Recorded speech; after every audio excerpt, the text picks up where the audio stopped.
इस वीडियो को शुरू करने से पहले ही मैं आपको बता देता हूं कि मैंने अभी जस्ट एक कमेंट पढ़ा था और उसके बाद में मैं दूसरे सिक्के का वीडियो बना रहा था, उसको छोड़ दिया और मैंने ये वाला सिक्का फिर से उठा लिया। अब मैं बताऊंगा कि आपका सिक्का क्यों नहीं बिका था। एक भाई ने साफ साफ लिखा था कि मैं एग्जीबिशन में इस सिक्के को लेके गया और मेरा सिक्का सेल नहीं हुआ। तो इसका एक कारण होता है, अगर आपका सिक्का सेल नहीं होता है तो इसका एक रीजन पक्का होता है। आज मैं आपको बताऊंगा कि इस सिक्के को सेल करने के लिए आपको क्या करना है। ये नहीं सोचना है कि आपके पास पड़ा हुआ है उसी सिक्के को कुछ करने का, ऐसा नहीं है।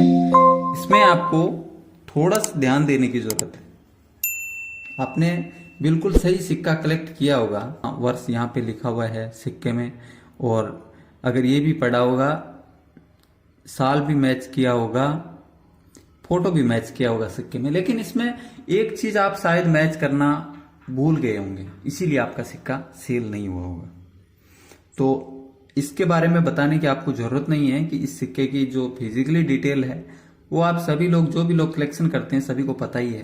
तो स्टील का सिक्का होता है और गांधी जी का जो ये चित्र बना हुआ है, ये जो गांधी जी का चित्र बना हुआ है, इसको जारी करने का रीजन है स्वतंत्रता को 50वां वर्ष हुआ तब इस सिक्के को जारी किया गया था, इसीलिए ये पोर्ट्रेट बना हुआ है। तो इसके बारे में ज्यादा बात नहीं करेंगे, इतना काफी है। बात करते हैं कि ये सिक्का सेल क्यों नहीं हुआ। सेल नहीं होने के कई रीजन हो सकते हैं। एक तो आपका सिक्का ज्यादा घिसा पीटा होगा, यहां से कटवट लगे होंगे तो शायद नहीं सेल हुआ होगा। दूसरा, इसमें भारत के चारों मिनटों से ये सिक्का जारी किया जाता है। तो हो सकता है आपका सिक्का नोएडा मिंट का होगा, हो सकता है आपका सिक्का मुंबई मिंट का होगा, या फिर आपका सिक्का हैदराबाद की मिंट का होगा। तो वो सिक्के कम वैल्यू के होते हैं, थोड़े उसकी वैल्यू थोड़ी कम है। ये आपको देखने का है कोलकाता मिंट का सिक्का। अगर आपके पास यहाँ पे ये जो मिंट मार्क बना हुआ है ऊपर, देखने का, इसमें थोड़ा सा दिखाता हूं आपको ध्यान से। यहाँ पे ये जो मिंट मार्क बना हुआ है, इस मिंट मार्क को आप यहां से देखेंगे तो यहाँ कोई भी मिंट मार्क नहीं होगा, तो आपका सिक्का रेयर होगा और वो सिक्का आसानी से बिक जाएगा। पता है क्यों? क्योंकि वो रेयर की कैटेगरी में चला गया है। बाकी सभी सिक्के हैं वो कुछ कॉमन है तो कुछ स्केयर की कैटेगरी में है, तो वो सेल नहीं हो रहे हैं। ये इसका रीजन है सेल नहीं होने का।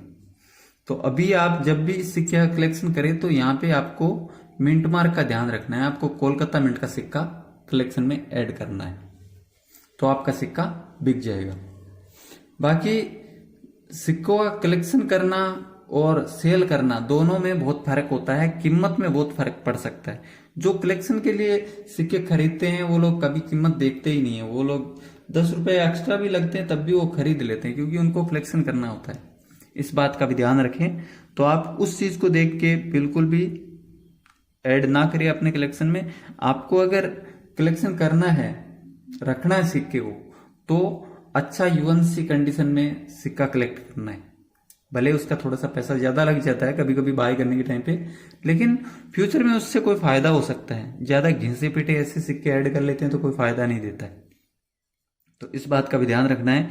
इसीलिए भी कभी कभी सिक्का सेल नहीं होता है कि ज्यादा घिसा पिटा होता तो कोई लेता ही नहीं है उसको। तो ये एक रीजन है इसका नहीं सेल होने का। दूसरा, आपका सिक्का कोलकाता मिंट का होगा तो सेल होगा।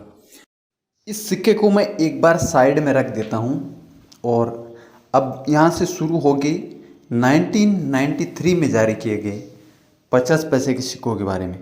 ये जो 50 पैसे के सिक्के हैं, इनमें आपको अलग अलग मिंट मार्क देखने को मिलेंगे और उसकी कीमत भी आपको अलग अलग देखने को मिलेगी। इसके लिए आपको क्या देखना है, 1993 में जो ये 50 पैसे के सिक्के, नेशनल इंटीग्रेशन का थीम बना होता है, भारत का नक्शा जिस सिक्के पे बना होता है, उसमें से कौन कौन से सिक्के को कलेक्ट करना है।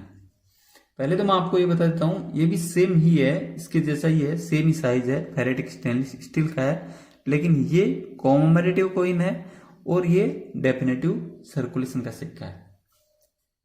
तो इस बात का थोड़ा सा ध्यान रखना है आपको, इसमें ऐसे भी फर्क देखा जाता है। अब इसमें जो रेयर वैरायटी होती है, इसमें आपको देखना है हैदराबाद मिंट का। इसमें हैदराबाद मिंट है तो रेयर है। बाद में अगर आपके पास मुंबई मिंट है जिसमें डायमंड बना हुआ होता है तो भी सिक्का रेयर है। उसकी वैल्यू बता देता हूं आपको। अगर आपके पास मुंबई मिंट का सिक्का है तो आपको 1000 तक की वैल्यू मिल सकती है। 500 रुपए से लेकर 1000 तक हो सकती है। डिपेंड करेगा कि उसकी कंडीशन कैसी होगी, उसके हिसाब से उसकी वैल्यू होती है। और अगर सिक्का कोलकाता मिंट का है तो स्क्वायर की कैटेगरी में आता है कोलकाता मिंट का। और उसकी वैल्यू कितनी हो सकती है? कोलकाता मिंट के सिक्के की वैल्यू हो सकती है 300 रुपए तक, 250-300 रुपए तक इस सिक्के की वैल्यू होती है यूएनसी कंडीशन में परचेज करने पर। और नोएडा मिंट का जिसमें डॉट बना हुआ होता है वो बिल्कुल कॉमन होता है। तो अगर आप नेशनल इंटीग्रेशन के 1993 के सिक्कों का कलेक्शन करते हैं तो ये वीडियो आपके लिए बहुत ही इंपॉर्टेंट है। इसके लिए इस चीज को ध्यान दें आप लोग। यहाँ पे मिंट मार्क का स्पेशली ध्यान देना है। 1993 के सिक्कों में अगर आपको हैदराबाद मिंट का मिलता है तो रेयर की कैटेगरी में आता है, और कोलकाता मिंट का मिलता है तब भी सिक्का स्क्वायर की कैटेगरी में है, और मुंबई मिंट का सिक्का भी कलेक्टिबल सिक्का है। लेकिन नोएडा मिंट का सिक्का है तो वो सिक्का कॉमन की ही कैटेगरी में आता है। नोएडा मिंट के सिक्के का कलेक्शन नहीं करें। अब बात कर लेते हैं कि हैदराबाद मिंट का अगर आपके पास में सिक्का होता तो वैल्यू कितनी हो सकती है। तो अगर आपके पास हैदराबाद मिंट का सिक्का होता है तो फाइन कंडीशन में इस सिक्के की कीमत जाती है 1000 रुपए। ध्यान देना यहाँ पे कीमत का कितना बड़ा झोल है। और वही सिक्का एक्स्ट्रा फाइन कंडीशन में परचेज करेंगे तो 1500 से 1800 के बीच में हो सकती है। ओनली हैदराबाद मिंट की बात कर रहा हूं। और यूएनसी कंडीशन में 2500 से 3000 तक की कीमत हो सकती है इन सिक्कों की। तो अभी आप अनुमान लगा सकते हैं कि कंडीशन वाइज कितना फर्क पड़ गया इन सिक्कों में 1993 के सिक्कों में। तो आज का ये वीडियो है, मैंने आपको 2 सिक्कों की जानकारी दी है और वैसे 3 सिक्कों की दी है। एक कॉमन सिक्का होता है नोएडा मिंट का सिक्का जो है, उसको आप कलेक्शन करें या ना करें आपको कोई बेनिफिट नहीं देने वाला है। बाकी जितने भी हैं उन सभी का आप कलेक्शन कर सकते हैं, चाहे सिक्का आपका हैदराबाद मिंट का हो या फिर कोलकाता मिंट का हो या फिर मुंबई मिंट का हो। मुंबई मिंट का सिक्का भी एक कलेक्टिबल सिक्का है और इससे भी आपको फ्यूचर में एक अच्छा बेनिफिट मिल सकता है। लेकिन कलेक्शन करना है अच्छी कंडीशन में, हो सके तो यूएनसी कंडीशन में। जानकारी अच्छी लगी तो इस वीडियो को लाइक करना बिल्कुल नहीं भूलना और वीडियो को शेयर भी कर देना। और आपके पास 1993 का कौन कौन सा सिक्का अवेलेबल है नीचे कमेंट में भी लिख देना। और आपने ये जो डांडी मार्च वाला 50 पैसे का सिक्का है, इसमें से कौन कौन से सिक्के आपके पास में है उसके बारे में भी नीचे कमेंट लिख के जरूर बताना।